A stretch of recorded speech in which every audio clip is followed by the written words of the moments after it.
इस कहानी की शुरुआत में हम पहाड़ों के बीच में एक गांव को देखते हैं जहां के लोग शांति से अपना जीवन बिता रहे होते हैं, लेकिन उन्हें ये पता नहीं था कि कुछ ही पलों में उनकी ये शांति खून खराबे में बदलने वाली है। और थोड़ी ही देर में वहां पर गाड़ियों से कुछ गुंडे आते हैं जो वहां के लोगों को अपनी गाड़ियों के नीचे कुचलने लगते हैं और वहां पर चारों तरफ खून खराबा मचा देते हैं। ये सब देखकर वहां के लोग काफी डर जाते हैं। वहीं उस गांव के हीरो का स्टैचू भी वो लोग डिस्ट्रॉय कर देते हैं। दरअसल वो लोग ब्लैक ड्रैगन गैंग के किंग कानो के आदमी थे जो आसपास के संसाधन युक्त गांव पर कब्जा कर रहे थे। उन गांव वालों को कानो का असिस्टेंट सैंग समझाता है कि किंग कानो वहां पर उनकी सुरक्षा के लिए आया है, लेकिन उस गांव का कोई भी व्यक्ति उसकी बातों से सहमत नहीं था। तो उन्हें समझाने के लिए किंग कानो खुद वहां पर आता है। कानो के आते ही उसके आदमी जोरदार तरीके से उसका स्वागत करते हैं। वो वहां पर आने के बाद उन लोगों को समझाता है कि तुम लोग कब तक अपने छोटे घरों में बोरिंग सी लाइफ जीते रहोगे। वो उन लोगों से कहता है कि तुम मेरी शरण में आ जाओ, मैं तुम्हारे जीवन को इंटरेस्टिंग बना दूंगा जिससे तुम्हारी जिंदगी का एक मकसद होगा और इसके बदले में मुझे बस तुम लोगों की वफादारी और ईमानदारी चाहिए। लेकिन वहाँ पर कोई भी किंग कानो की अधीनता स्वीकार नहीं करता। ये देखकर कानो के आदमी उनके पास अपना हथियार लेकर आते हैं, जिसे देखकर सभी लोग कानो के सामने अपने घुटने टेक देते हैं। वहाँ पर अब ब्लैक ड्रैगन का शासन हो जाता है। इसके बाद हम लिन कुई नाम के एक फार्मर को देखते हैं जो एक बहुत ही भयानक सपना देखता है, जिसमें वो देखता है कि सब्जी उसे मारने वाला है। पर तभी अचानक से उसकी नींद खुल जाती है। वो नींद से जागने के बाद कुछ फल और सब्जियां लेकर उसे बेचने के लिए निकल पड़ता है। रास्ते में वो देखता है कि एक गाड़ी काफी तेजी से उसकी तरफ आ रही है, जिसे देखकर वो अपनी टांगे की स्पीड तेज कर देता है। लेकिन वो गाड़ी काफी तेज होती है, इसीलिए वो कुई को रास्ते में ही रोक लेते हैं। उस गाड़ी में कानो के 3 आदमी होते हैं। वो तीनों जब कुई के पास ताजा फल और सब्जियां देखते हैं तो उससे पूछते हैं कि उसने ये सब कहाँ से लाया और वो उसे लेकर कहाँ जा रहा है। लेकिन कुई के कुछ ना बताने पर उन तीनों में से कबैल नाम का आदमी उसे बहुत मारता है। और इसके बाद वो तीनों अपने जरूरत के मुताबिक कुछ फल और सब्जियां लेते हैं और बाकी के फल और सब्जियों को वहीं पर गिराकर वहाँ से चले जाते हैं। रास्ते में एक आदमी जिसका नाम कोबरा होता है वो कबैल से घर चलने को कहता है। तो कबैल उससे कहता है कि वो बूढ़ा आदमी सब्जियां लेकर कहीं जा रहा था, अगर हम उस स्थान को ढूंढ लेंगे तो किंग कानो हम पर काफी खुश होंगे। तभी रास्ते में उन्हें एक गांव दिखाई देता है। जब वो तीनों उस गांव में जाते हैं तो उन्हें वहां पर काफी ज्यादा खाद्य संसाधन मिलता है, जिसे देखकर वो तीनों काफी खुश होते हैं। और कबैल पास की दुकान से एक फल ले लेता है और दुकानदार के उससे कीमत मांगने पर उसे वो धक्का दे देता है। उन्हें लगता है कि पिछले गांव की तरह इस गांव में भी उनका मुकाबला करने के लिए कोई नहीं होगा। लेकिन तभी वहां पर केंसी नाम का एक युवक आता है जो उन तीनों को फाइट के लिए चैलेंज कर देता है। ये सुनकर वो तीनों हंसने लगते हैं और सबसे पहले केंसी का मुकाबला करने के लिए कोबरा जाता है, पर केंसी उसे अपने एक ही वार में नॉकआउट कर देता है और इसके बाद वो उन दोनों को भी काफी बुरी तरह से हराता है।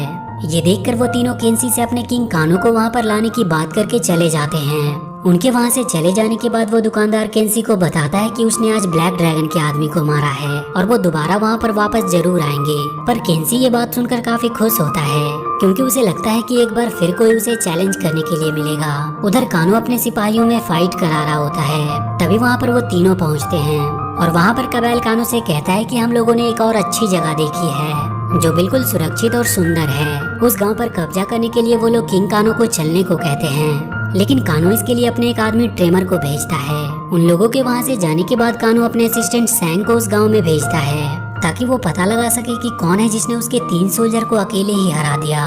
कानो का हुक्म सुनते ही सैंग उस गांव की ओर निकल पड़ता है। वहीं हम लिन कोई को देखते हैं जो एक बार फिर वही भयानक सपना देखता है और डरकर नींद से जाग जाता है। और नींद से जागने के बाद एक बार फिर से वो फल और सब्जियां लेकर उसी गांव में बेचने जाता है।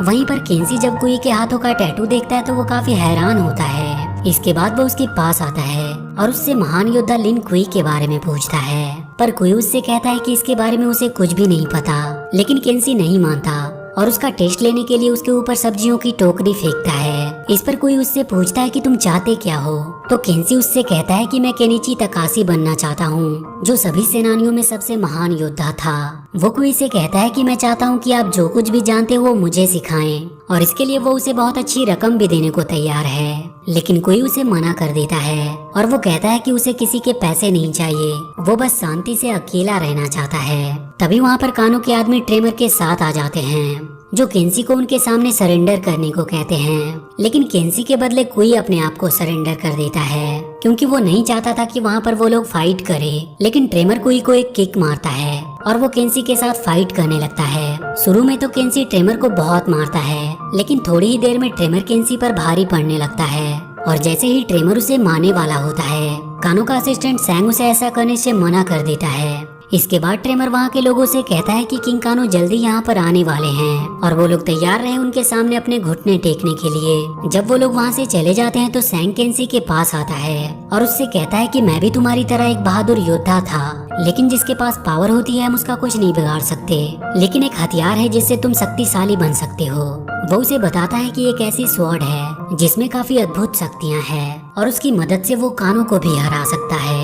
ये बात सुनने के बाद केंसी उससे कहता है कि मुझे उस स्वॉर्ड के पास ले चलो। सैंग केंसी को अपनी बातों में उलझाकर उसे उस स्वॉर्ड वाले स्थान पर ले जाता है। वो स्वॉर्ड आत्माओं के कुएं में होता है जहाँ पर तकाशी की शक्तियाँ रहती है। केंसी जैसे ही अपने ब्लड से उस कुएं को खोलता है, उसमें से आत्माएं तेज रोशनी के साथ बाहर निकलती है। वो रोशनी इतनी तेज होती है कि उससे केंसी अंधा हो जाता है। वहीं सैंग उन आत्माओं की मदद से काफी शक्तिशाली बन जाता है। दरअसल कैनो से पहले सैंग काफी शक्तिशाली हुआ करता था, लेकिन जब कैनो के पास शक्तियाँ आ गई तो उसने सैंग को अपना गुलाम बना लिया। शक्तियाँ मिलने के बाद सैंग कानो से अपना बदला लेने जाता है, पर इससे पहले वो केंसी को उस आत्माओं के कुएं में फेंक देता है। कुएं में जाने के बाद केंसी को एक आवाज सुनाई देती है और वो आवाज किसी और की नहीं बल्कि वही सेंटो स्वॉर्ड की होती है, जो केंसी को कह रहा था कि मेरा इस्तेमाल करो। और जब वो उस स्वॉर्ड को अपने हाथों में लेता है तो एकदम से चौंक जाता है, क्योंकि तलवार के हाथों में आते ही केंसी को कुछ कुछ दिखाई देने लगा था, जिसकी मदद से वो उस कुएं से बाहर निकलता है और वहाँ से अपने घर जाने की कोशिश करता है, लेकिन रास्ते में ही वो गिरकर बेहोश हो जाता है। अगली सुबह हम कुई को देखते हैं जो काफी पी रहा होता है और तभी उसे रास्ते में केंसी दिखाई देता है और वो उसे लेकर अपने घर आ जाता है। वहीं कानो एक आदमी को अपने एक से शूट कर रहा था, तभी वहाँ पर सैंग आकर उसके आदमियों को मारने लगता है और उसके बाद वो कानो को भी बहुत मारता है। वो कानो के सोल को निगलने की कोशिश कर रहा था, लेकिन वो ऐसा कर नहीं पाता।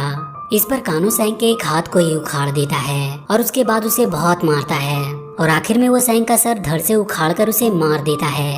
इधर कोई केंसी को अपने घर ले जाकर उसे जीने का नया तरीका सिखाता है। वो उसे काफी ट्रेनिंग देता है ताकि वो अंधा होने के बावजूद उस लाइफ को जी सके जैसे वो पहले जीता था।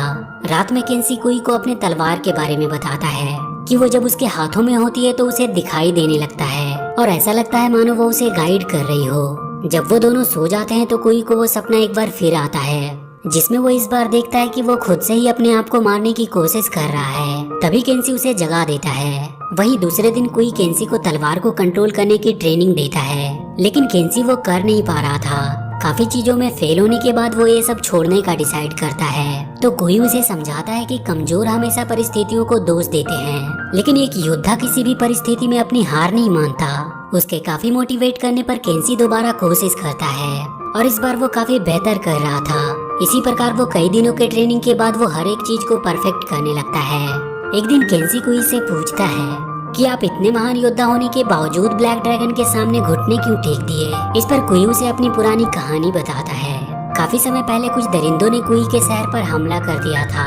उस समय वो महान योद्धाओं में से एक था, इसीलिए वो उन्हें मारने के लिए अपने साथियों के साथ चला गया, क्योंकि उस समय उसे लगता था कि कोई भी उसे हरा नहीं सकता। जब वो उन दरिंदों को मारने के लिए शहर पहुंचा तो देखा कि वो सारे शहर में मधुमक्खियों की तरह फैले हुए हैं और उसे ये लगा कि वो मरने वाले हैं। तो उसने क्रीमेंसी शक्ति का यूज करके एक बर्फीला तूफान लाया, लेकिन उसने अपनी शक्ति से नियंत्रण खो दिया, जिसकी वजह से उन दरिंदों के साथ साथ उसके अपने भी लोग मारे गए, यहाँ तक कि वो पूरा शहर ही मारा गया। और तभी से उसने अपनी शक्तियों को कभी इस्तेमाल ना करने की कसम खाई। वो केंसी से कहता है कि यदि मेरे घुटने पर रहने से मेरे अपने सुरक्षित रहते हैं तो मैं हमेशा अपने घुटने पर ही रहना चाहूंगा। काफी दिनों के ट्रेनिंग के बाद केंसी एक परफेक्ट योद्धा बन चुका था। तभी उसे वहाँ पर धुएं की स्मेल आती है, जिसके बारे में जब वो कोई से पूछता है तो वो उसे बताता है कि यहाँ पर एक बहुत बड़ा खतरा आने वाला है। इधर कानो उस गांव के लोगों को मारकर उसे अपने कब्जे में ले लेता है। वहीं इस दर्दनाक मंजर को कोई देख रहा होता है। ये सब सुनने के बाद केंसी कोई को उनकी मदद करने को कहता है, लेकिन वो उनकी मदद करने को तैयार नहीं था। इस पर केंसी अकेले ही उनकी मदद करने के लिए चला जाता है।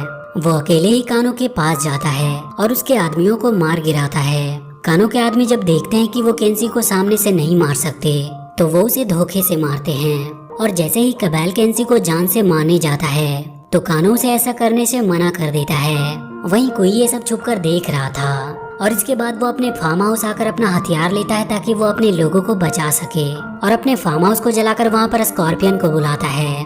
असल में कोई और नहीं बल्कि सब जीरो होता है। अब स्कॉर्पियन और सब जीरो मिलकर केंसी और उन बेकसूर लोगों को बचाने के लिए निकल पड़ते हैं। उधर कैनो केंसी को जिंदा इसीलिए रखा था ताकि वो उसे तड़पा कर मार सके, लेकिन जैसे ही वो उसे मारने वाला होता है वहाँ पर अचानक से काफी ठंड बढ़ जाती है क्योंकि वहाँ पर सब जीरो आ चुका था और उसके साथ स्कॉर्पियन भी होता है। वो केंसी को वहाँ से छुड़ा लेते हैं और इसके बाद वो तीनों मिलकर कानो के आदमियों से लड़ने लगते हैं। इधर स्कॉर्पियन और सब जीरो मिलकर कानो के एक आदमी को बहुत बुरी तरह से मार रहे थे। इसके बाद वो तीनों मिलकर कानो से लड़ने लगते हैं। शुरू में कानो उन पर भारी पड़ रहा था, लेकिन अंत में वो तीनों कानो को मार गिराते हैं। लेकिन फिर भी वो मरता नहीं है क्योंकि कानो कोई मामूली इंसान नहीं था, बल्कि वो इंसान और रोबोट से मिलकर बना हुआ एक मशीन था। कानो जब ये देखता है कि वो उन तीनों का मुकाबला नहीं कर सकता तो अपनी जान बचाकर वहाँ से भागने लगता है और वो तीनों उसका पीछा करते हैं। रास्ते में उन्हें ट्रेमर मिलता है जिस पर केंसी हमला कर देता है और अपना पुराना बदला लेने के लिए उसे बहुत ही बुरी मौत मारता है।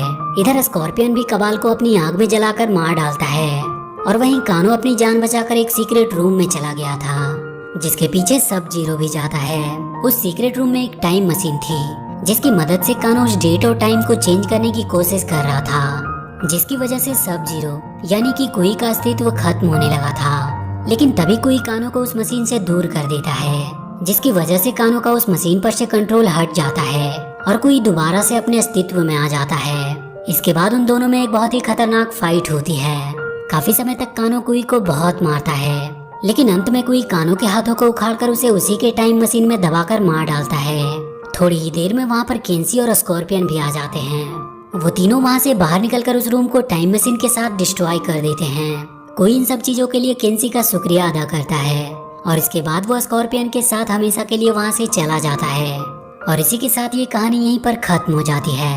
तो वीडियो अगर अच्छी लगी हो तो please do like and share this video and please subscribe to my channel and press that bell icon.